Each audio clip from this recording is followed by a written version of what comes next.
क्या आपने कभी सोचा है कि साल में केवल एक दिन ऐसा भी आता है जब भगवान स्वयं करवट बदलते हैं? क्या आप जानते हैं कि यह वही दिन है जब भगवान विष्णु वामन अवतार लेकर राजा बलि से 3 पग भूमि मांगते हैं और सृष्टि की रक्षा करते हैं? और क्या आप जानते हैं कि यह वही एकादशी है जिसे परिवर्तनी, वामन, जलझूलनी और पद्मा एकादशी जैसे नामों से जाना जाता है? और हर नाम में छिपा है एक अद्भुत रहस्य। प्रिय भक्तों, आज हम आपको बताएंगे कि इस एकादशी का पालन क्यों करना चाहिए, किन किन बातों का ध्यान रखना चाहिए, क्या दान करें, क्या न खाएं, पूजा की विधि क्या है और इस दिन गाय को हरा चारा खिलाने से आपके जीवन में क्या चमत्कारी बदलाव आ सकते हैं, और सबसे अहम बात, इस व्रत का पारण कब और कैसे करें ताकि आपको पूरे पुण्य का फल मिले। वीडियो को अंत तक जरूर देखें, क्योंकि अंत में हम बताएंगे एक छोटी सी गलती जो लोग अक्सर इस एकादशी पर कर बैठते हैं और उसका असर पूरे व्रत पर पड़ता है। तो चलिए इस अद्भुत और पुण्यदायक वामन एकादशी के दिव्य रहस्यों की यात्रा शुरू करते हैं। भाद्रपद मास की 52वीं वर्षगांठ के पावन अवसर पर आप सभी को एक सुखद और समृद्ध वर्ष की शुभकामनाएं। इस विशेष अवसर पर हम एकादशी के बारे में जानेंगे, जिसे अलग अलग नामों से पुकारा जाता है। कोई इसे वामन एकादशी कहता है, कोई परिवर्तनी एकादशी, कोई जलझूलनी, तो कोई पद्मा एकादशी। हर नाम में भक्ति और आस्था का एक अलग ही भाव छिपा है। आज हम इस एकादशी के महत्व पर चर्चा करेंगे। इस एकादशी का क्या महत्व है, इसे इतना पवित्र क्यों माना जाता है, इन नामों के पीछे क्या कारण है, इस व्रत को करने से क्या पुण्य मिलता है, और किसे यह व्रत अवश्य करना चाहिए और किसे इस व्रत को करने से वंचित रहना चाहिए। गाय को भोजन कराने से आपके जीवन में क्या बदलाव आ सकता है, इसके बारे में भी हम जानेंगे। इस वीडियो में हम आपको 3 या 4 सितंबर को पड़ने वाली वामन एकादशी की स्थिति के बारे में विस्तार से बताएंगे। साथ ही हम आपको व्रत की विधि, नियम, आहार, प्रसाद और सबसे महत्वपूर्ण व्रत करने का सही समय भी बताएंगे। गौरतलब है कि अन्य एकादशियों की तरह इस व्रत का पारण अगले दिन सूर्योदय के बाद नहीं किया जाता है। तो यह एकादशी कब और क्यों की जाती है, इन सभी सवालों के जवाब आपको इस वीडियो में मिलेंगे। इस वीडियो के जरिए आपको इस एकादशी के बारे में पूरी जानकारी दी जाएगी। हम आपको इसकी पूजा विधि और महत्व के बारे में भी बताएंगे। आपसे अनुरोध है कि अगर आपको यह वीडियो उपयोगी लगे तो इसे लाइक करें। भगवान नारायण की कृपा पाने के लिए कमेंट बॉक्स में जय श्री हरि या AUM नमो भगवते वासुदेवाय लिखें। यह चौथा महीना है। चौथे महीने की एकादशी को आप इस मंत्र को जितना ज्यादा लिखेंगे उतना ही अच्छा होगा। तो जरूर लिखिए और लिखते रहिए। चलिए जानकारी से शुरुआत करते हैं। आइए आने वाली एकादशी के बारे में बात करते हैं। प्रिय भक्तों, भादों का महीना चल रहा है। भादों के महीने में शुक्ल पक्ष की एकादशी चौथे महीने का मध्य काल है। मध्यावधि भविष्यवाणी यह है कि चौथा महीना आधा पूरा हो गया है। यह चौथा महीना है। चौथा महीना 2 महीने पूरा हो गया है। जब मध्य अवकाश आता है तो क्षीर सागर में विश्राम कर रहे लोकवासी अपना करवट बदलते हैं। वे अपना करवट बदलते हैं, इसीलिए इसे परिवर्तन एकादशी कहा जाता है। इस दिन भगवान विष्णु अपने स्वर्णिम रूप में आ रहे हैं। वे ऐसा करते हैं। इसे वामन एकादशी भी कहा जाता है, क्योंकि इसी दिन भगवान नारायण ने वामन रूप धारण करके राजा बलि का उद्धार किया था। उन्होंने देवताओं की रक्षा की। उन्होंने इस संसार को राजा बलि के प्रकोप से बचाया। राजा बलि बहुत धार्मिक राजा थे। वह एक राक्षस था, लेकिन उसका कुल ऐसा था कि वह भगवान हरि का भक्त था। राक्षस होने के कारण देवता उससे हमेशा ईर्ष्या करते थे। देवता उसे बिल्कुल पसंद नहीं करते थे। राजा बलि ने इंद्रलोक पर अपना राज्य स्थापित कर लिया था। वह बहुत शक्तिशाली था। तब भगवान विष्णु ने वामन रूप धारण करके संसार को उससे बचाया। इसीलिए इसे वामन एकादशी कहते हैं। एकादशी की जो कथा तुम सुनोगे, जो मैं सुनूंगा, उसका भी इसमें वर्णन होगा। इस एकादशी की पूजा का विशेष विधान है। जो लोग मोक्ष चाहते हैं, जो भगवान की आराधना करना चाहते हैं, उन्हें यह व्रत अवश्य करना चाहिए। मोक्ष प्राप्ति के उद्देश्य से यदि दृढ़ संकल्प के साथ यह व्रत किया जाए तो निश्चित रूप से व्यक्ति का जीवन पूर्ण होता है और वह इस धरती पर लौटकर नहीं आता। उसे भगवान की परम भक्ति प्राप्त होती है और जब तक वह जीवित रहता है उसे सभी सुख प्राप्त होते हैं। इस एकादशी के दिन भगवान की पूजा कमल से की जाती है। कमल कैसे चढ़ाएं, कैसे पूजा करें, जब मैं आपको यहाँ पूजा विधि बताऊंगा तो इसकी जानकारी जरूर दूंगा।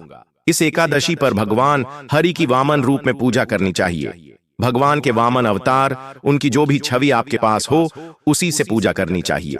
आइए अब बात करते हैं कि इस एकादशी के नियमों का पालन कैसे करें। पूजा के नियम क्या हैं? क्या नियम है, किसका पालन करना है और विधि क्या है, फिर पूजा करनी है इत्यादि। प्रिय भक्तों, इस एकादशी से एक दिन पहले कुछ नियम हैं, इन्हें ध्यान पूर्वक सुने। सबसे पहले वामन एकादशी। इस एकादशी से एक दिन पहले कुछ चीजों का त्याग करना चाहिए।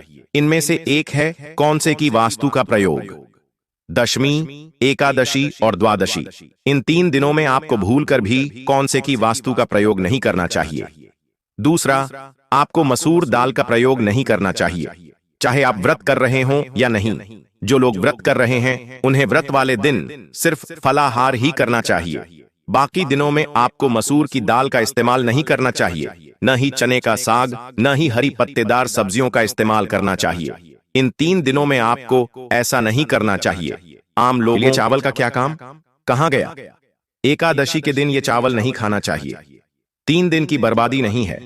लेकिन अभी बता दूं कि इस एकादशी पर चावल के दान का बहुत महत्व है। ये भोजन का नहीं, दान का महत्व है। इस दिन चावल का दान करना चाहिए। मैं आपको इस एकादशी पर किए जाने वाले दान के बारे में कुछ और बातें बताऊंगा। इसके अलावा यह भी जानिए कि आप गाय को क्या खिला सकते हैं जिससे आपका जीवन बदल सकता है। इसमें यह भी शामिल है कि आप ज्योति पर गाय को हरा चारा, ताजी रोटी या गुड़ खिला सकते हैं। इससे हमारे जीवन के सभी पाप नष्ट हो जाते हैं और हमें जीवन में सफलता मिलती है।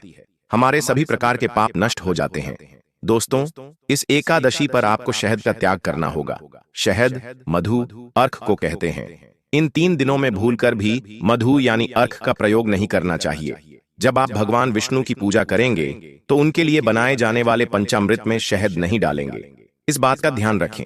इसके अलावा लहसुन, प्याज आदि का त्याग करें। व्रत से एक दिन पहले कहा गया है आपको दशमी तिथि का त्याग कर देना चाहिए। यदि आप मांस मदिरा खाते हैं, कि आप भगवान के भक्त हैं, मांस मदिरा खाते हैं, लेकिन आप एकादशी भी करते हैं, तो ऐसे लोग एक दिन पहले मांस मदिरा का त्याग कर देंगे। यह संभव नहीं है कि आज आप मांस खाएं, शराब खाएं और कल उपवास करें। यह सही नहीं है, यह गलत है। व्रत से एक दिन पहले मांस मदिरा का त्याग कर देना चाहिए। बैंगन और मूली की सब्जी नहीं खानी चाहिए।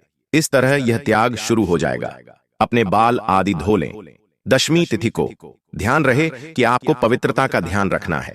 आपको ब्रह्मचर्य का पालन करना है और दशमी तिथि को आपको यह ब्रह्मचर्य धारण करना है और इस द्वादशी के पूरे होने तक तुम्हें ब्रह्मचर्य का पालन करना है। तो इस तरह इन नियमों का पालन करते हुए दशमी का दिन बिताओ। व्रत से एक दिन पहले का दिन बिताओ।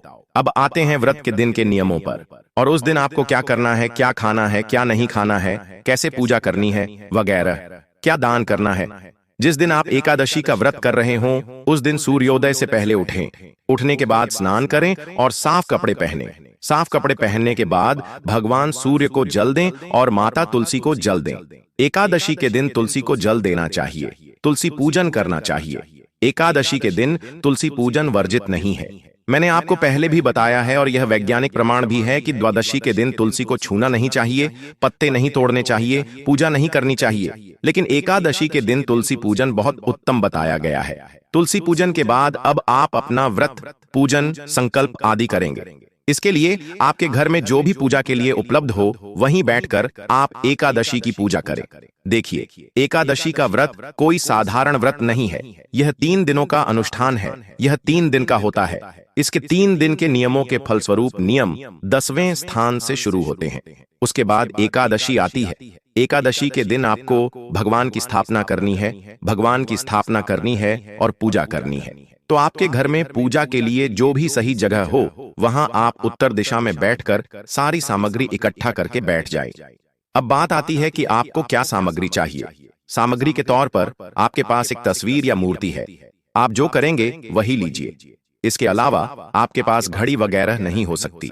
रोली, मोली, पान, सुपारी, लौंग, इलायची, धूप, दीप, नैवेद्य, फूल, फूलों की माला, कमल, डेफिनेटली टेक इट एकादशी।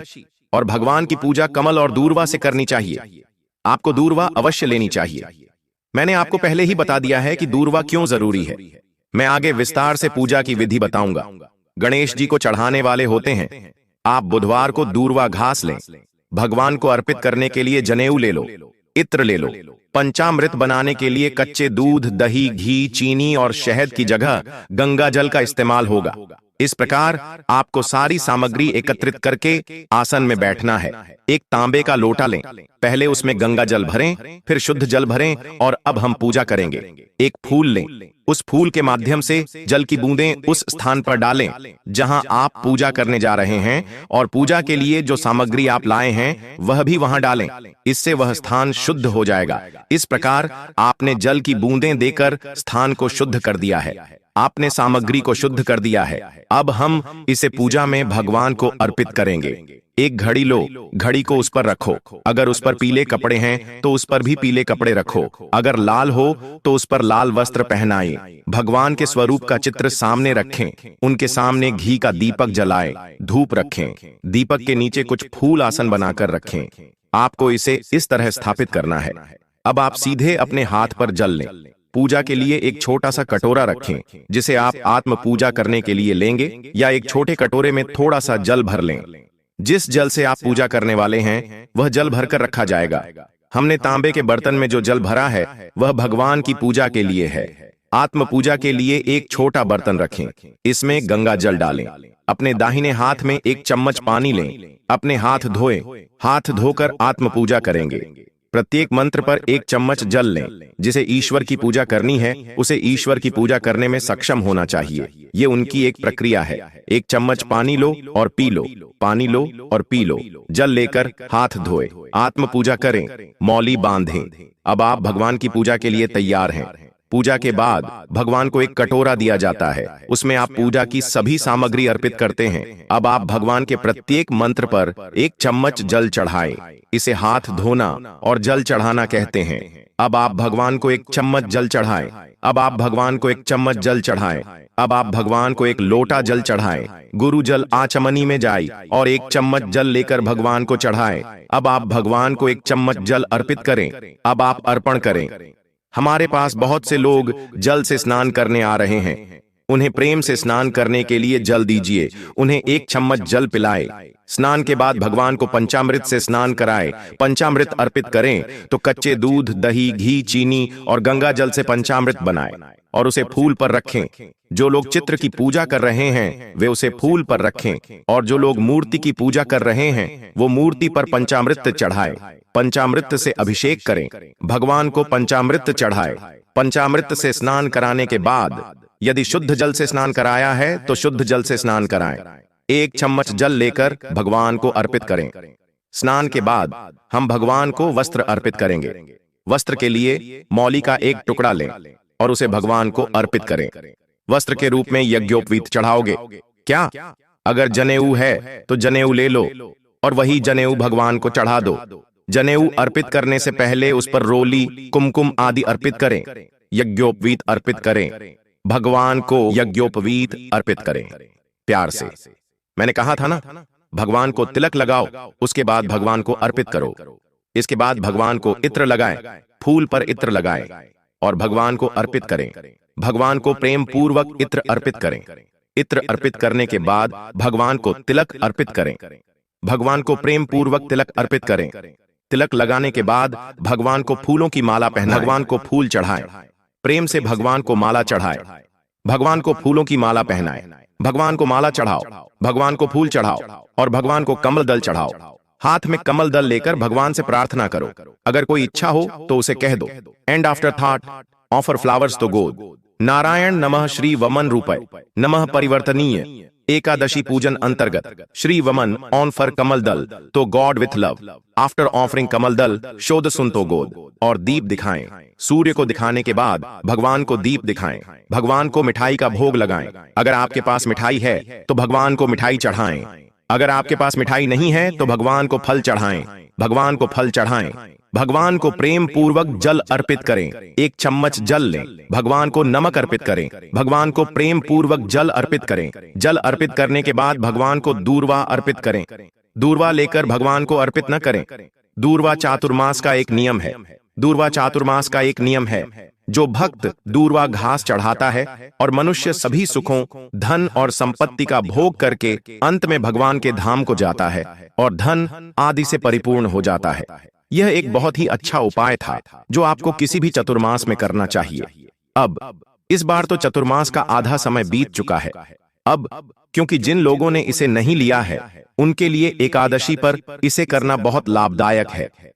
इसीलिए मैं तुम्हें एकादशी के दिन ऐसा करने के लिए कहता हूं। तो तुम हाथ में दूर्वाजल लो, उसे चढ़ाओ, और तांबूल भी। तांबूल क्या है? एक पान का पत्ता लो, उस पर 2 लौंग रखो, 2 इलायची रखो, एक पान का पत्ता रखो और उसे चढ़ाओ। भगवान को जो भी दान देना हो वह अर्पित करें। नमः शुभ दक्षिणा समर्व्यम, प्रेम पूर्वक भगवान को दान अर्पित करें। हाथ जोड़कर नमस्कार करें। और अब आप परिवर्तनकारी एकादशी, वामन एकादशी की कथा सुने। अगर आप सही कथा सुनते रहना चाहते हैं, सही जानकारी पाते रहना चाहते हैं, तो अभी हमारे चैनल को सब्सक्राइब करें, क्योंकि यह एक प्रतिष्ठित ज्योतिष संस्थान का चैनल है। इसलिए हम यहाँ जो भी जानकारी देते हैं, जो भी कहानियां सुनाते हैं, वह पंचांग, ज्योतिष शास्त्र और पुराणों पर आधारित होती है। अगर हम आपको सही कहानियां सुनाते हैं तो कहानी जरूर सुने। विष्णु सहस्त्र नाम भी सुने, हम उसे भी आपके लिए अपने चैनल पर अपलोड करते हैं। विष्णु सहस्त्र नाम सुने और कथा सुने। इसके बाद भगवान की आराधना करें, नियमानुसार दिन व्यतीत करें, किसी भी प्रकार की दुर्भावना न रखें किसी के प्रति, किसी को नुकसान मत पहुंचाओ, कुछ बुरा मत करो, बुरे शब्दों का प्रयोग मत करो, ब्रह्मचर्य का पालन करें। घर में नारायण विराजमान हैं, इसलिए घर में किसी भी प्रकार का कलह क्लेश न करें। शांत वातावरण बनाए रखें, ईश्वर के ध्यान में मन लगाकर अपना समय व्यतीत करें। शाम को कीर्तन करें। आपके लिए कीर्तन स्पेशल वीडियो भी अपलोड किए जाते हैं। अगर आप मंदिर नहीं जा सकते, अगर आपके यहाँ कीर्तन नहीं होता, तो कीर्तन का लाइव वीडियो सुने, कीर्तन करें। रात्रि जागरण की बड़ी महिमा है। इस एकादशी पर जब आप कथा को सही ढंग से सुनेंगे तो आपको उस कथा में भी इसका ज्ञान होगा। इस कथा में बहुत जानकारी है, इसलिए कथा ध्यान से सुनो, सही कथा सुनो। एकादशी व्रत में तुम्हें भोजन नहीं करना है। इस एकादशी व्रत में नमक और मिर्च का सेवन पूरी तरह वर्जित है। कुछ क्षेत्रों में काली मिर्च और सेंधा नमक का प्रयोग किया जाता है। व्रत के दौरान इस्तेमाल होने वाला नमक ही खाया जाता है, तो आपके लिए ठीक है, आप इसे खा सकते हैं। लेकिन जो साधारण नमक है, वो नमक, साधारण नमक और लाल मिर्च, उसका इस्तेमाल पूरी तरह से वर्जित है। भोजन का सेवन पूर्णतः वर्जित है। केवल फल ही खाएं, फल खाने का प्रयास करें। कुछ लोग इस एकादशी के बारे में अनभिज्ञ रहते हैं। यह आपकी शारीरिक क्षमता पर निर्भर करता है। अगर आप शारीरिक रूप से सक्षम हैं, तो बिना पानी के भी रह सकते हैं, अन्यथा जल पीकर भी आप इस एकादशी का व्रत कर सकते हैं। शाम को फलाहार करें और अगले दिन व्रत पूरा हो जाएगा। व्रत पूरा होने पर ध्यान दें, इस समय की समाप्ति सुबह नहीं होगी, क्योंकि इस बार एकादशी देर से समाप्त हो रही है। अब बात करते हैं कि एकादशी व्रत का पारण कब करें। चलिए एकादशी व्रत के बारे में बात करते हैं। आपको पूजा कब करनी है और उसे कब पूरा करना है। तो इस एकादशी तिथि शुरू हो रही है 3 सितंबर की सुबह 3:53 पर, और यह 4 सितंबर की सुबह 4:21 पर समाप्त होगा। ऐसे में 3 सितंबर को सूर्य एकादशी रहेगा और द्वादशी भी वेद हो जाएगी, क्योंकि व्रत पूरा होने से पहले द्वादशी आनी ही है। दूसरा, इस दिन दशमी का दोष भी समाप्त हो जाता। अगर दशमी सूर्योदय से 1.5 घंटा भी पहले हो तो भी इस दिन व्रत नहीं करना चाहिए। 7-8, लेकिन दशमी तिथि तो 2.5-3 घंटे पहले ही समाप्त हो चुकी होगी, इसलिए व्रत का पारण 3 सितंबर को करना ही श्रेयस्कर होगा। ये सबसे उत्तम व्रत है। 4 सितंबर को एकादशी का व्रत करें। रात 10 बजे के बाद एकादशी का समय रहेगा। बाकी सब हम एकादशी वीडियो में विस्तार से बताएंगे। एकादशी के शुभ मुहूर्त की बात करें तो दोपहर 1:07 से शाम 4:07 तक रहेगा। सूर्योदय से लेकर रात 9:30 तक पूजा का समय रहेगा। यह सबसे उत्तम समय है। अगर आपको यह जानकारी उपयोगी लगी हो